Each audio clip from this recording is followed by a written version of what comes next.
When the Canucks miss the playoffs again. When Jim Benning trades away all our picks. When Goldolden is scratched for the third game in a row. C4 is there. With Sedin-like vision, Horvat's work ethic, and Petey's electric personality. Here comes the C4 Canucks Hockey Podcast with Chris, Matt, Anna, and Adam. Powered by Overtime Media. C4 Podcast on CanucksHockeyBlog.com. Matt Lee with you here live in studio and joined by Anna Forsyth at aforsyth03 on Twitter. You can find me at MattLee_61. Not here in studio. Chris Golden at Lightforce and Adam Ovino-Carter at AdamFOC.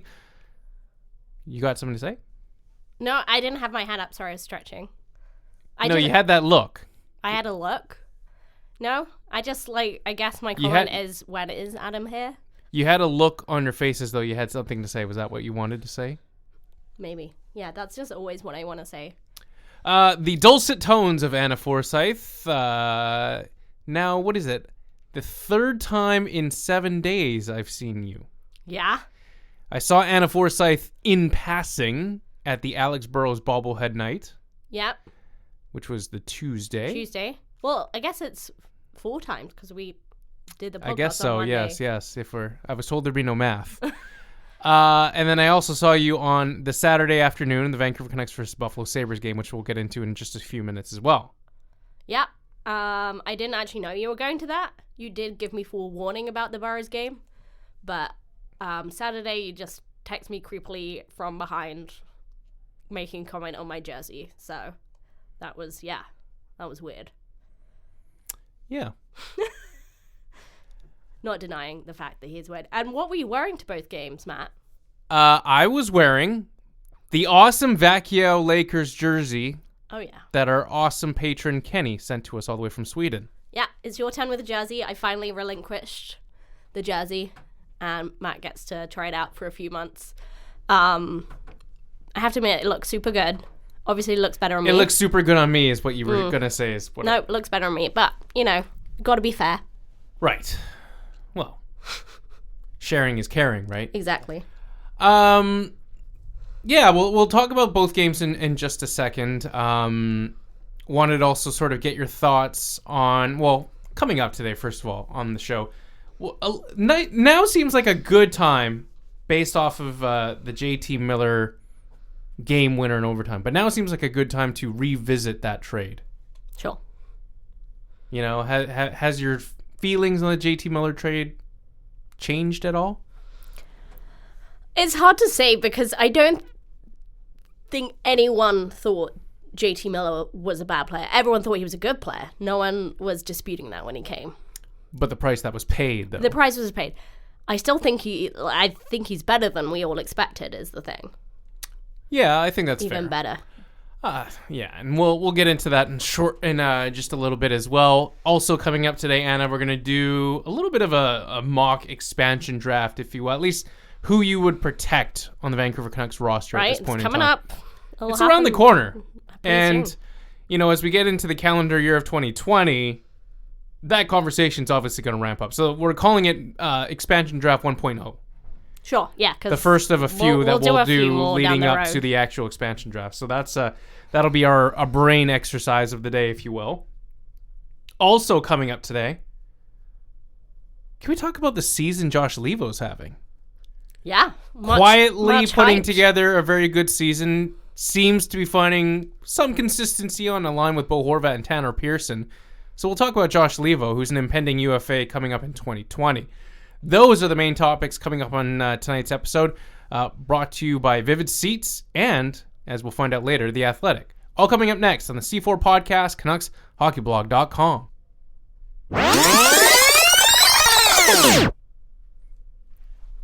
So, before we get started on the week that was, I just wanted to tell all the listeners, and you, Matt, in case you haven't been paying attention, about our friends at Vivid Seats. Because Canucks got a big week coming up. They got the Leafs in town tomorrow. Canes, the bunch of jerks, coming into town on Thursday. Christmas is coming up. So if you're wanting to get tickets to these games, if you're wanting to get tickets to any other live events, any other live sporting events, I saw the Giants at the weekend, it's not just the Canucks in town. Head on over to vividseats.com and you want to type in the offer code OVERTIME and you could be saving up to $100 on tickets. So, yeah, that's a whole bunch. So We like saving money, especially on tickets. Yeah, I've been going to a lot of games, so any dollars I can save here or there would be awesome. Shout out to friends of the show, Annalise and Nadia, who Nadine. you were with, Nadine, Yes. sorry, at... It's all right, she doesn't listen, she hates podcasts. Oh, well, shout out to Annalise then. Yeah. Who you were with at the game as well. I saw you were like one row in front of me at the Larscheiders section. Yeah, we tend to go for that, like, second row. We don't like being right at the back. Why? What's the difference? There is no difference. You know what? It's just Can we go off the rails for a quick second since we're talking about like game experiences and stuff like that? But Sure. like, I actually like sitting in the furthest row compared to like any of the rows ahead of that, because you can actually stand up from your seats when you're in the furthest, the most, furthest back row. Right. I mean, when you're with Larscheiders, you don't sit down at all. And if you've ever been to a game, and you know what I'm talking about here, there are those dreaded seat leaners at games. Oh, yeah. It says on the rail, please do not lean on the rail. If you're in a seated section, like most of the arena, just, don't be a jerk. I admit fully that I do lean. I'm a leaner. It's human nature. No. Is it not? Yeah. Like, it's human nature I'm fine to lean. with just, like, leaning forward for a second to look at a play. But And also, why is the bar there in the first place? to stop you falling forward. Okay, well, I'm not going to, like, fall so much forward that I'm going to... I don't trust that you have the instincts to stop yourself. This is actually mildly true. It's for idiots like you that they have to put the They health probably and safety thought measures. to themselves, like, oh, we better put a braille out there, make it mat-proof. Yeah, exactly. It's the same as like baby-proofing your house. You have to mat-proof the arena. Yeah. I mean, props to Rogers Arena. There's not really a bad seat in Rogers Arena. That's what I would say. In terms of viewpoints, there you can watch from the corner, 15th row. You can watch from the middle, 15th row. Like, they're all good. Yeah, you can see everything from everywhere. And I have been to other arenas, and I've been to different sporting arenas. Like, going to Arsenal, I have been in some bad seats in that stadium. There are lots of bad seats, especially with the older stadiums. And I'm sure, like, I mean, even with the new stadiums, the Barclays Center, right? They have some pretty brutal views there. But Rogers is pretty good, I would say. So, I didn't really prep you for this. Oh, what's happening?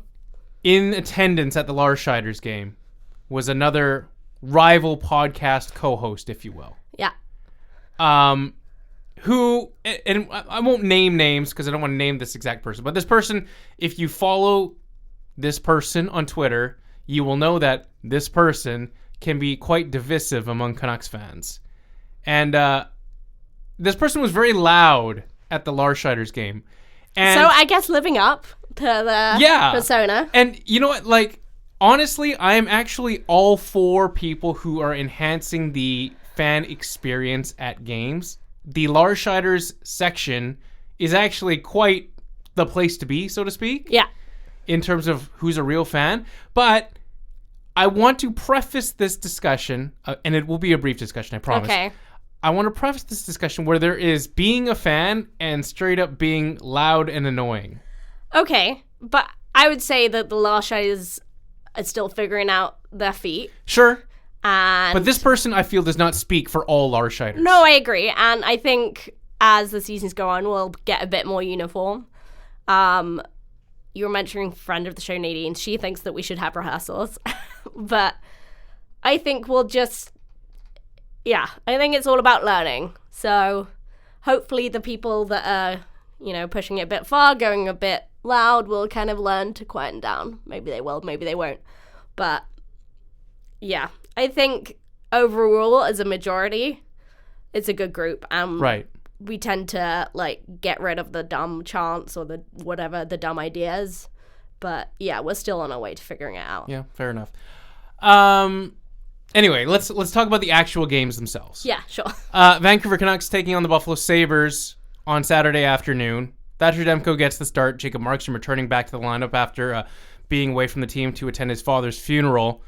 So, be honest with me here, Anna.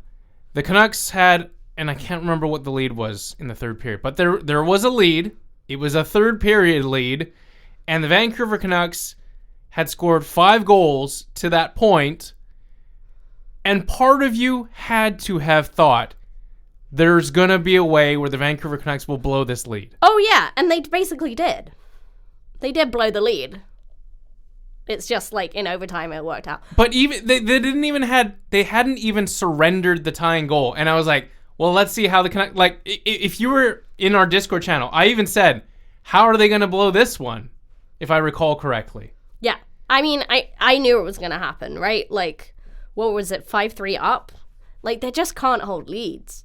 And sure, it's exciting when you're there to not knowing where it's going to happen, and like what's going to happen and what the ending will be. But I'd rather have a calmer, more secure game.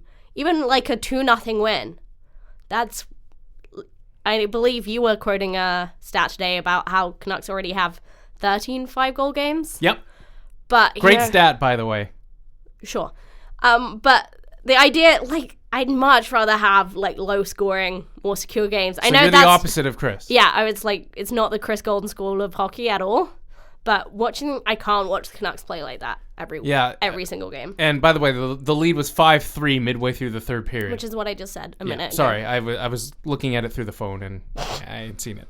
I just I don't know. I am sort of on the fence with both of you guys. I do like seeing offensive hockey. And I was joking to the friend that I went to the game with on Saturday, because the last game that he and I had gone to was some mean-nothing game against the Minnesota Wild last year. I think the Canucks lost like 2-1 or something like that. And I said to him, I was kind of joking to him at first, but I guess at the end I was being serious. But I said, like, isn't it awesome that we can go to a game and the Canucks can score 5 goals in a period? Or in the game, and, you know. But then they can't stop letting in the goals either. Yeah. Bearded Canuck is making the point in patron chat that it's just more common league-wide now that you get the higher scoring games, which is true. And I'm not advocating for boring defensive hockey at all, but I think there needs to be like way more emphasis on like security and the way they play. I mean, the coaches have said they don't change the way they play with the lead. Mm-hmm. You know, they're still putting out the same systems, but maybe they do need to change it because it's clearly not working. And maybe it's psychological. Maybe it's just like a mental block. I'm not asking for the Canucks to just, become stonewalling defenses. No, not at all. But there were a couple goals I think we can all agree that they could have prevented on Saturday afternoon. Yeah. So, frustrating to see. However, like, no one here is going to say, don't stop scoring goals. I mean, that's the exact opposite of the problem that we used to have for the last 3 or 4 years. Yeah, and that you're always going to get those bad bounces or officiating decisions going against you. Mm-hmm. But if you can minimize the actual defensive mistakes, then you allow a little space for that. Yeah. Hey, real quick, did you think that the refereeing was quote unquote out to get the Canucks on Saturday? I don't subscribe to any me neither tinfoil hat, but I would just say that it wasn't good refereeing. I would agree, and it's like the Canucks scored the game winner on the power play in overtime. Right. So as much as the Canucks were quote unquote hard done by some questionable calls throughout that game, they got a power play in overtime, which turns out to be that ultimate equalizer, if you will. Yeah, I would say the worrying thing would be, if anything, is the Bo Horvat going off, getting called off by a concussion spotter. Right. And it's just like, well, he spotted that. Did the officials spot the elbow to the head? Yeah. No. Moving on towards the actual part of the game, or at least more parts of the game. Can we talk about Antoine Roussel? Oh, has he not missed a beat? Goal-scoring phenom Antoine Roussel? Yeah. He just looks... He came racing out the traps on Tuesday, raring to go. Yep. I don't know if he's channeling his inner Alex Burrows, but the dude's got 3 goals in the 2 games since returning to the Vancouver Canucks lineup. Yeah. Looking phenomenal. There is a lot of energy that he's certainly bringing to that third line now with Gaudette and Virtanen. And you like the early chemistry that those three have displayed so far on that third line. Yeah, I think that's exactly what you want your third line to be, isn't it? That's like the dream of contributing offensively. Yep. Being energy, pests. physical. Yep. Yeah. Hard on the forecheck. And I think, as you mentioned, that is your ideal third line. So something to keep an eye on, if you will. Like, it's something that we obviously don't expect Antoine Roussel to stay at this current goal-scoring pace. Right, no. That said, like, if you're able to get double-digit goal totals out of all three of these guys in the same line, that's a heck of a really good third line. Yeah, and I know we've been kind of pumping Gaudette's tires at the beginning of the season here, but if he can find those secure line mates and really... Just further cements his spot in the lineup. Because things are going to get tricky here with Sutter coming back to possibly as soon full as health. tomorrow. Yeah. Canucks are going to have to make some decisions, and you don't want him to be one of the casualties of that. Yeah, I mean, it is tricky because, you know, Adam Gaudette, as you've mentioned, has sort of really sparked that third line, or at least been part of a very good third line. Brandon Sutter's impending return is in the offing. You just got Jay Beagle back into your lineup, so one of those three centers ideally needs to come out of the lineup. Yeah, or move. Like, can you move Sutter to the wing in a fourth line role? I would do it. Because, I mean, is Sutter a better player than Tim Schaller? Yeah, he is. I mean, we haven't seen him much at wing, obviously. I also don't see Beagle coming out. I think Sutter's a good fourth line center on an offensive team. Sure. But I don't see Beagle coming out. They love Beagle. And he seems like... I love Beagle too as a person, and he seems like a great ambassador for the team. Like, there was that video of him playing hockey with the kids in the park. Like, very cute, but I'm not sure if he's contributing enough. Yeah. In a tight lineup. Right. I mean, this is something that we're obviously thankful we don't get paid to make these decisions, first and foremost. It's great to talk about them from the armchair's perspective. Oh, yeah. But that's the fun of it. It's I don't know. Yeah, it's a tricky spot to figure out where exactly Brandon Sutter fits into this lineup when that third line is going well. Those top two lines are pretty clearly defined at this point. So really, there's only one spot for Brandon Sutter to go, and it would be either on the fourth line or up in the press box, joining Louis Eriksson. Yeah. So, I mean, we'll figure out what Travis Green decides to do tomorrow night against the Toronto Maple Leafs. One more thing we want to talk about before we get to a break. Can we talk about the season Josh Levo is having, Anna? Were we not pumping his tires? Was it last week or the week before? Yep. Talking about how he's going up in all of our estimations. Yep. I like to see him scoring, mainly because I just like tweeting Joshua after he scores every time. That's a hobby of mine. But I do like his play, and just think about the value we've got from him. Like, the level of his contract, the trade that we got out of him. Now I'm trying to even Michael remember. Carconi. That was it. I was just like, his first name was Michael. I know. I was thinking about that too the other day. Yeah, it was knocking stuff over, sorry. Yeah, I know. Michael Carconi to the Toronto Maple Leafs for Josh Levo. I mean, the value of that trade. Great. And quick question. Obviously, he hasn't been super consistent. So if you were to just evaluate the trade, grade the trade, if you will, what trade has been a better one for Jim Benning? Michael Carconi for Josh Levo, or Eric Goodbranson for Tanner Pearson? Oh, still the Tanner Pearson one. Is it still the Tanner Pearson one? Yeah, because Michael Carconi wasn't doing anything for the Canucks, but he also wasn't damaging the Canucks in the way Eric Goodbranson was. So trading Goodbranson was both addition by subtraction and addition by addition. Exactly. Whereas, like, Tanner Pearson, like, who's the better player? I'd say Josh Levo's in form. Tanner Pearson overall probably is the better player.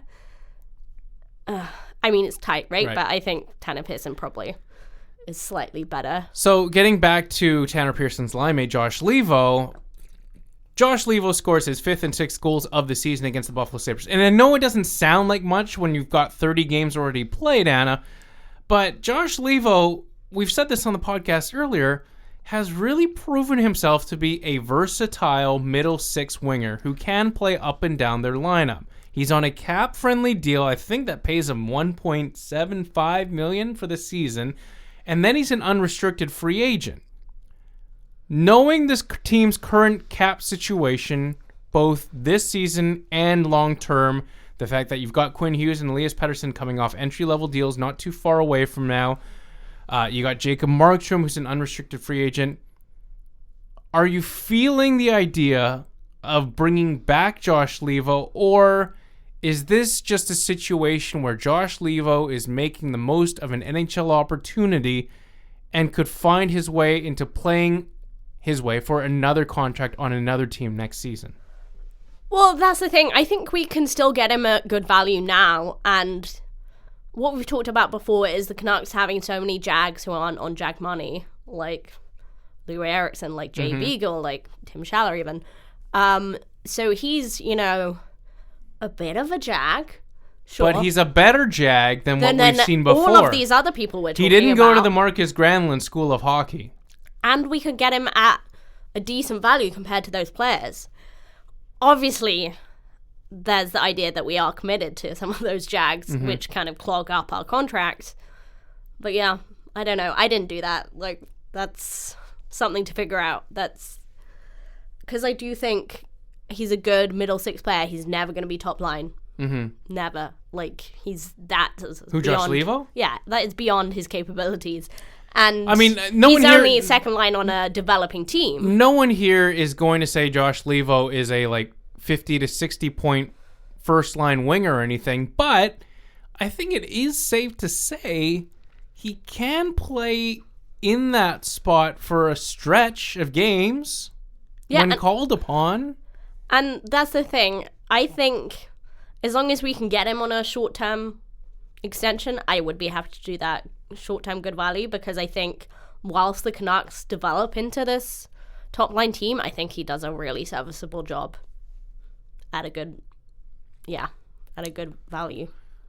On the surface, my concern is that Josh Leivo, who's currently on pace for a 40-plus point season, as Bearded Canuck just pointed out on Discord, my concern is that he's playing at such a rate that the Canucks will not be able to afford any sort of next contract that he can give. Right, and that'll really come into consideration when you end up renegotiating. So I think it will depend on what he's looking for. If he's looking to stay in town, great. But, I'm not willing to be, bank everything on Josh Leivo. So knowing the Canucks' current standing in the playoff race, if you will, even if a team came calling for saying, hey, we're looking for a middle six kind of winger, do you got one? Does Jim Benning say, yeah, I got one up for sale. What are you offering? Or are you more of the mindset that you just keep him as your quote-unquote own deadline rental? I mean, he is that guy, right? He could easily be a good addition to a playoff team, which the Canucks are barely hanging on to right now. I think take calls on everyone, right? We've said this before, there are only a couple players who you shouldn't listen to deals on. But I wouldn't be sending him out on a hurry. I wouldn't be putting him in the shop window. So if the team came and said, here's a 4th round pick, you'd rather just hold on to Leivo? Yeah. I don't know. I think someone would have to blow the socks off of Jim Benning with a deal for Josh Leivo, and I just can't see a team saying, here's a 2nd round pick for Josh Leivo. His stock is at an all-time high. Exactly, because he is the kind of player that he probably has more value on your team than he'll ever get on the market, on the trade market. Yep. At the current time. I mean, that may change at the deadline. Yeah, I think I can say, and you can tell me if you agree or disagree, but Josh Leivo is surpassing expectations based off what it took to acquire him. And I'm happy to see that he's scoring a few goals on his second line role. But given the team's young players that they continue to build around and the contracts that they will be getting in the future, Josh Leivo is very far down the priority list of players I would want to give a contract to. Like, I'd rather try and get Jake Virtanen locked down than to get Josh Leivo signed to a new contract. Jake Virtanen being an RFA after this season. Yeah, and Jake Virtanen's younger. Jake Virtanen, they've spent a lot of time molding into the player they want him to be. Whereas Josh Leivo is kind of a here and now type of asset. Very much so. Like, that's why I think that's what I'm saying, when he has kind of adds more value right now than he, like, can get you on the market. But, like, as you say, I wouldn't be willing to spend a vast amount just to keep him. Shout out to friend of the show Nexus on Discord right now, who has been the biggest anti-Josh Leivo he's not supporter. His friend. Yeah, he's definitely leading the anti-Josh Leivo charge. Yeah. He'll live to regret that when Josh Leivo scores the Stanley Cup winning goal in the playoffs. Take a break. When we come back, talking about who is Canada's best chance at winning the Stanley Cup in 2020, as well as our expansion mock draft 1.0. All that coming up next on the C4 podcast, CanucksHockeyBlog.com. Take hitting out of the game. You can't hit anymore, so don't do it. The unsportsmanlike conduct, I want to get an explanation on it. No kidding. Because how do you get suspended for unsportsmanlike conduct? Plus interference. There's no interference there. He had the puck. Now, Madison never ever did that before. Now, why did he do it? Because he was mad. Well, your early favorite for the Calder Trophy, that's for sure. Elias Pettersson, you might even say your early favorite for the Hart Trophy. Just to get back to your question, Elias is going to play plenty. He's going to get a lot of power play time, and yeah, I'm concerned about our offense. We lost 200-point players, and we've got to find a way to score. Well, I'm so happy to talk about this one, Anna. Today's show is sponsored by The Athletic. Yeah. It's a subscription-based sports news site. I mean, you already know this. A subscription-based sports news site for real fans. I know you've read Alex Burrows' oral history, if you will, of Game 7 against the Chicago Blackhawks, written by Thomas Drance. Yeah, we were talking about it last week, and it lived up to the hype. We know Harmon Dayal is also featured in The Athletic. You see Wyatt Arndt, friend of the show, also in The Athletes, if you will. Yeah, the Armies. The Armies, sorry, that's correct. Yeah. So you know all about the good content that The Athletic continues to push out. And we're not talking about just the NHL/Canucks content. Like, you get NFL, you get Major League Baseball, you get everything that you want under the sun, written by some of the best sports writers out there, including Jay Glazer and Mike Sando and Mike Lombardi. The Athletic is setting a new standard for sports news. And are you ready to get started, Anna? You can get 40% off a yearly subscription to The Athletic. That's right, 40% off. Just go to theathletic.com/overtime. That's theathletic.com/overtime to get 40% off your yearly subscription to The Athletic.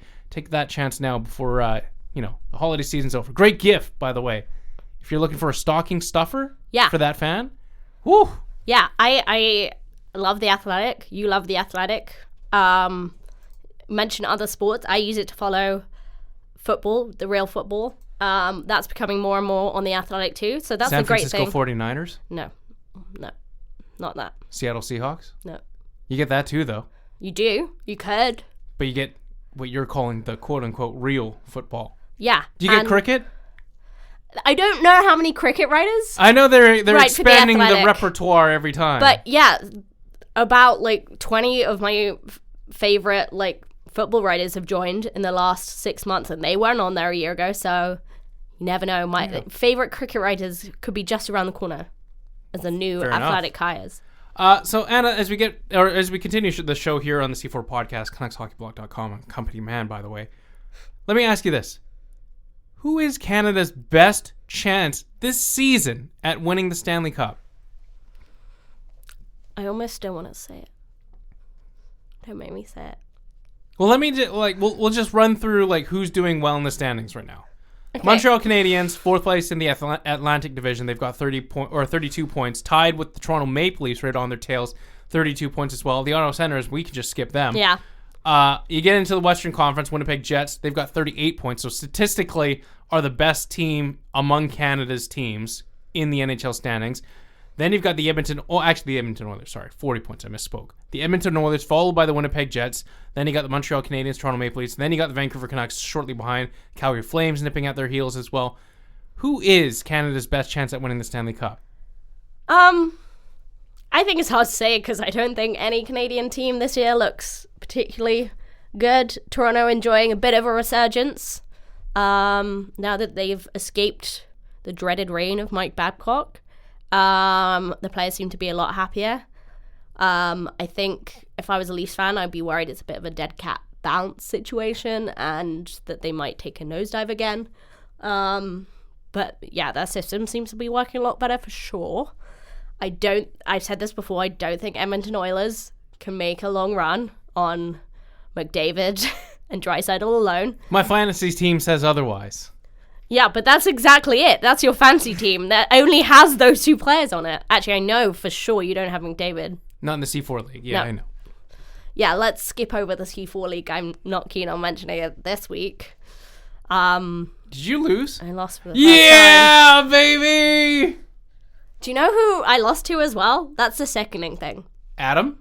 It might be Adam, yeah. Oh, she lost to Adam. Yeah, it was brutal. I don't like it at all. We're going to change his team name. I'm going to commissioner override him to Adam's absentees. Yep, good. All in favor, please say aye. Ratified. I don't know. I disagree. I don't think it's too late for the Toronto Maple Leafs. First of all. Mm-hmm. Like, even though they're still on the outside looking in the playoffs sort of sphere, I think there's still lots of time left. Like, we're talking about 50 games left in their season to try and salvage something. And they just got to really make the playoffs to try and get that chance. I'm honestly not buying Montreal very much. I know that they're performing above expectations. But that's, the point. I think they are probably about to regress. And they have some good players, but I don't think they're ready. I think a lot of us also thought the Winnipeg Jets were going to regress. Yeah, and they haven't yet. And they have yet to do so. Like, Connor Hellebuyck playing out of his mind right now, like, really entering the Vezina candidate sort of status.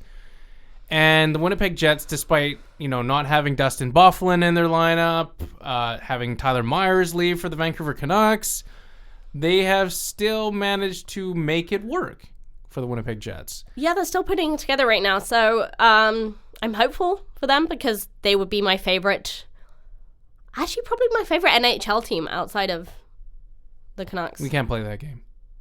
We're not playing that game. Why? Do you not like that? I don't like playing that game. Okay.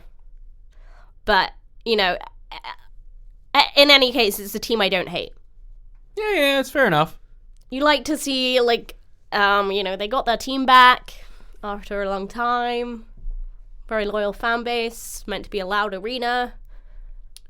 It must be pretty depressing to live in Winnipeg for most of the year. Right. So, I'm talking about the weather here, obviously, no. So who's the better Stanley Cup favorite in your mind? The Edmonton Oilers or the Toronto Maple Leafs? Edmonton. Yeah. Marginally. Yeah, I don't like it either. But I don't like either of them saying either of them has a chance. I mean, we're almost halfway into the season, and the Edmonton Oilers are still here. And it's getting to be a little worrisome. Them pesky Oilers. Yeah. Let's play this game, Anna. NHL expansion mock draft 1.0. The Vancouver Canucks. We'll talk about it here. Talk about who you would sort of protect from the Vancouver Canucks point of view. I will run the rules down for you for the expansion draft just in case you've forgotten about it. Seattle, whatever they're called. They'll have their expansion draft coming up in, I believe, June of 2020. The rules are the same as it was for the Vegas Golden Knights. All teams get to protect 7 forwards, 2 defensemen, and 1 goaltender, or 8 skaters. No movement clauses are auto-protected. First and second year professionals are also, as well as draft picks, are also exempt. Seattle must select at least 1 player from every team and have 14 forwards, 9 defensemen, and 3 goaltenders at minimum, with 20 of those players under contract for that season. So let's look at the Vancouver Canucks, Anna. Knowing those rules that you can protect 7, 2, and 1. Just to clarify, the NMCs count towards your total, whereas first and second year pros do not. So let's make this clear, and let me just double check. So Louis Eriksson, by virtue of having no movement clause, is protected. Right. Michael Furlan, who also has a no movement clause, also protected. And Tyler Myers, correct? Tyler Myers, also of a no movement clause, is protected. And then...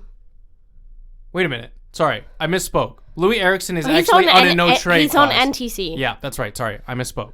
And so then, the only players that must be protected by virtue of no movement clause are both Michael Furlan and Tyler Myers. And I'm letting Sean at Bearded Canuck sort of clarify as well as we continue, but he says that they're not full... No movement clauses, but I believe all no movement clauses count, I believe, but we would have to check on that one. And then we have 2 players with modified no trade clauses, but I believe they do not count. Right. So we're going forward on the assumption that it's just Furlan and Myers that we have to protect. I think so, but I'm letting these guys sort of continue discussing. But anyway, talk about the players that you're sort of protecting first. So does that mean PD doesn't count as exempt because it will be beyond his second year? Because this is his second year. I believe Pettersson would be exempt because it's his second full season of professional hockey. Okay. And Adam Gaudette would be exempt. Adam Gaudette is also exempt. Because it's his first. Nope. Technically his second. Second. Because he played how many at the end games? of last season. Okay. Oh, wait, no. Maybe you might be correct on that one too. Anyway, Man, so tough. either way, Adam Gaudette is exempt, whether it's his first or second right. year. Yeah. Brock Besser, Bo Horvat are obvious protects. Yes. Obvious. JT Miller, obvious protect. Yeah. What are we at there? That's 4 forwards there that we're protecting. So, Levo? Do we want to protect him? That seems like... I don't think you can protect Levo if he's an unrestricted free agent, though. Oh, yeah. Well, it depends if we re-sign him. Yeah. Virtanen. Virtanen, I think, is a protect. Because they've just invested too much in him to let him go. Yep. Imagine if after all this time... And then Antoine Roussel would be the last one, I think. The 7th forward. Yep, I agree. Wow. This is weird, us agreeing. So... If we have another spot, who would you protect? If we had another spot, it'd be Tanner Pearson. Yeah, I would agree with that. God, this is super weird for us agreeing. Okay, I think... that would expose the likes of Jay Beagle. It would expose the likes of... Which I'm fine with. Tim Schaller. Which I'm fine with. I mean... Josh Levo, if he's here. Yeah. Wouldn't it be great? What if I told you that the Seattle Somethings said to themselves, we need an established veteran. Someone who's got pedigree. Someone that comes on a $6 million contract. Uh-huh. Get me Louis Eriksson. I was going to say, you were kind of setting up for Jay Beagle there with the pedigree. I thought you were using good wordplay, but no, you weren't. I could dream. Let's put it that way. Your 2 defensemen, Tyler Myers, we're assuming gets protected. Quinn Hughes is exempt. That's a big one to note. I think defenseman is harder, no? If we're only Alex Edler is also probably exempt in this case, even though I believe he can be exposed at the expansion draft. Okay, then, let's expose him. We signed him to a cheap extension for a reason. So it could be Tanev in that case as well, if you resign Chris Tanev. Yeah, so that's exposing Troy from Richmond. And so I think that's the big one right now, is that it's likely Troy Stetcher gets exposed of those defensemen. I can't imagine a team is saying, like, get me Jordy Ben on this team. Yeah. And I think we're probably we're going to lose someone we don't want to lose in an expansion draft. And I think that someone that we're going to lose comes between the pipes, Anna. And this is the question that we've sort of been debating for a while, is what you do with Jacob Markstrom and Thatcher Demko. Now, Jacob Markstrom is an impending unrestricted free agent. We last talked about how both Markstrom and his camp, as well as the Vancouver Canucks management, want to sit down and talk about a contract. Now, if there's any sort of no movement clause that's put in, obviously that means Jacob Markstrom would be the one who would have to be protected. Do you protect Jacob Markstrom or do you protect Thatcher Demko? So I previously opted for Demko. I still think he's a ways away from being a starter. I think there were some scary moments on Saturday where he came charging out of his net quite a few times. So I think his decision-making, his timing, isn't quite there yet, but he has so much potential. And Markstrom is such a strong goalie. But at the same time, I don't know how you expose such a talent as Thatcher Demko.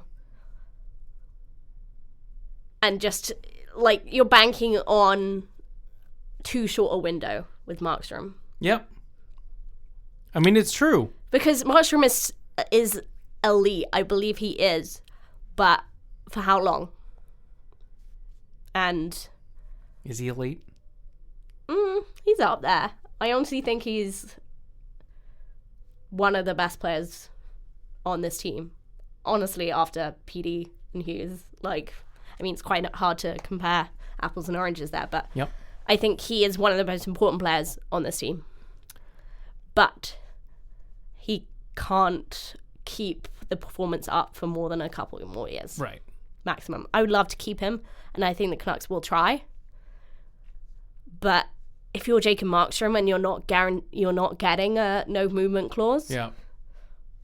Why aren't you listening at other offers to a team that would give you one? Exactly. Feedback from Discord, by the way, as we continue the C4 podcast. A lot of people pointing out that they would rather keep Thatcher Demko over Jacob Markstrom, and rightfully so. That's to be understood. Trev Goldie pointing out Jacob Markstrom will be 31 or 32 by the time the expansion draft rolls around. Yeah. Suggesting that he's at the very least entering the back nine of his career by that point. Yeah. I think after that age, he realistically has one more year, if that, performing at his current level. I don't see how you can bank on that. Yep, fair enough. Take a break. When we come back, revisiting the JT Miller trade, Anna. The favorite drill that we continue to do almost once a month. All coming up next. C4 Podcast, CanucksHockeyBlog.com. He liked to say the F word. Oh, then get the here then. Okay, see ya. Is going to have the F word on it. I wish I could give you an explanation about it. I can't. You, out of here. You said the F word, Dad. You called me the F word. Hello. What are you doing? Sorry, there's a very weird wailing noise coming from outside. I'm guessing it's coming from one of the other studios. Obviously, we're recording downtown Vancouver Public Library. We meet some weird people here. That's for sure. Characters.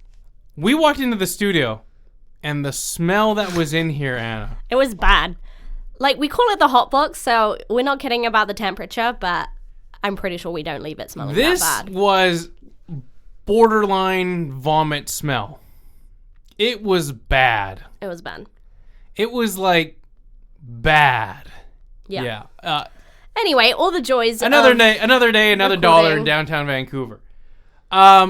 So now seems like a good time because I don't know why, Anna, but everyone was talking about it today. The JT Miller trade. The Vancouver Canucks at the time, now refresh my memory if I'm wrong, they gave up Marek Mazanek, a goaltender. Oh, yeah. A first-round pick. I forgot about that guy. And I believe a third-round pick to get JT Miller. Yes. I will look it up. I will look it up to confirm. But what was third your round pick, thoughts? correct. At the time. At the time, I was like, oh, God. Another, like, giving up a first-round pick seems insane to me. And then especially with like GMGV's record, you wonder how much negotiating went on.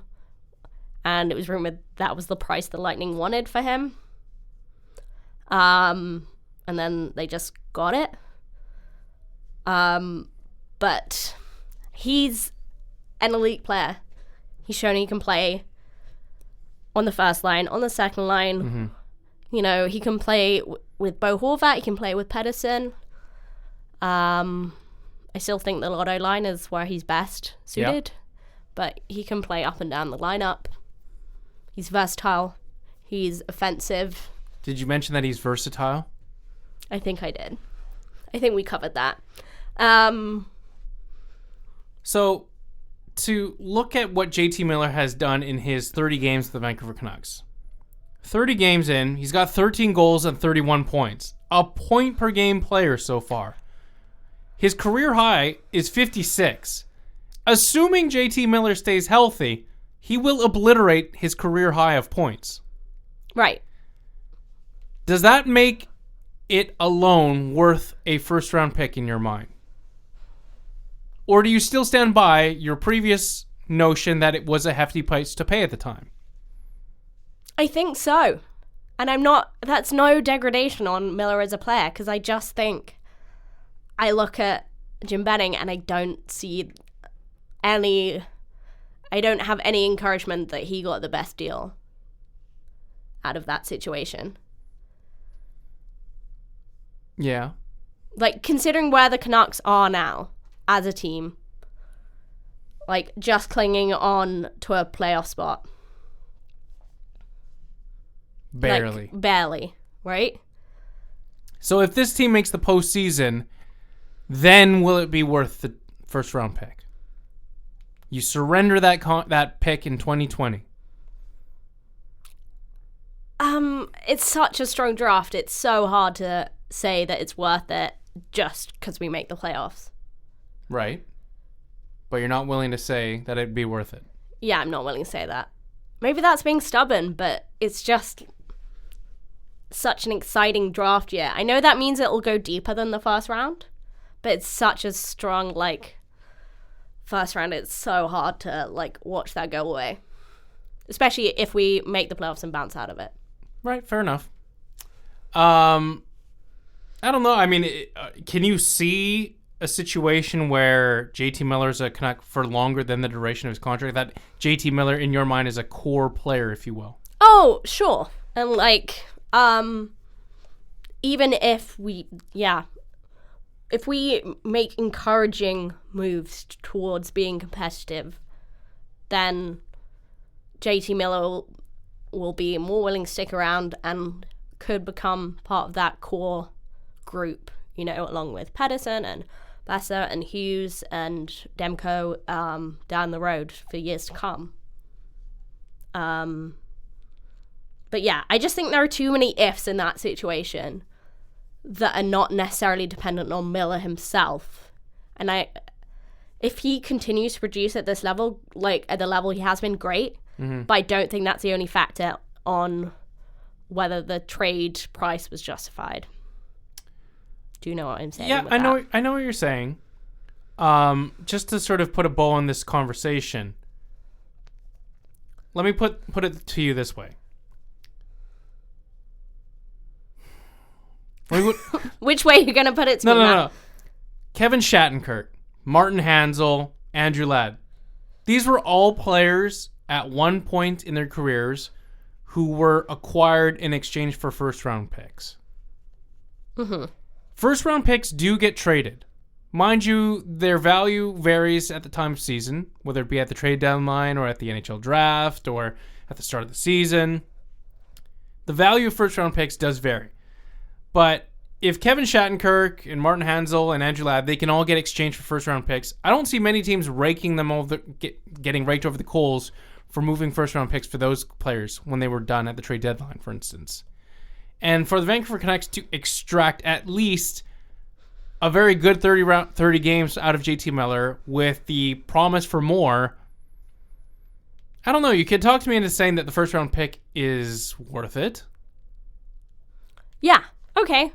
I see what you're saying, and obviously he would be a first round player, and he's like already proven himself to be that level. The thing is, as much as it's possible for that to happen, because we, you talk about the draft, you kind of say it's a bit of a lottery after the top 10 or so players. It's way beyond that next year, as much as it's possible to bank on any certainty. I think it goes deeper than that. And yeah, that player might not be ready for another couple years, but that Canucks might not be ready for another couple years. Yeah, fair enough. Anna, just before we wrap things up here in the C4 podcast, a quick look at the World Junior Championships, which are also around the corner. And we got into this a little bit with Cam Robinson last week. A real quick question. Which Canucks draft pick are you most excited to see at the World Juniors? Niels Höglander or Vasily Podkolzin? Maybe Höglander, just to see a little more from him. We've been seeing a lot of Podkolzin, and we know a lot more about him, so to see what kind of player Höglander will end up being, whether it's that physical rock'em sock'em player the or flying elbows. Yeah. Or a bit more on the skilled side. So I would say I'd like to see a little bit more of what type of player he'll be. And I think I was talking about this today, actually. I'm excited for this World Juniors because I do want Canada to win. Obviously, I do, but I'm not gonna live or die by that. I'm just excited to watch the hockey.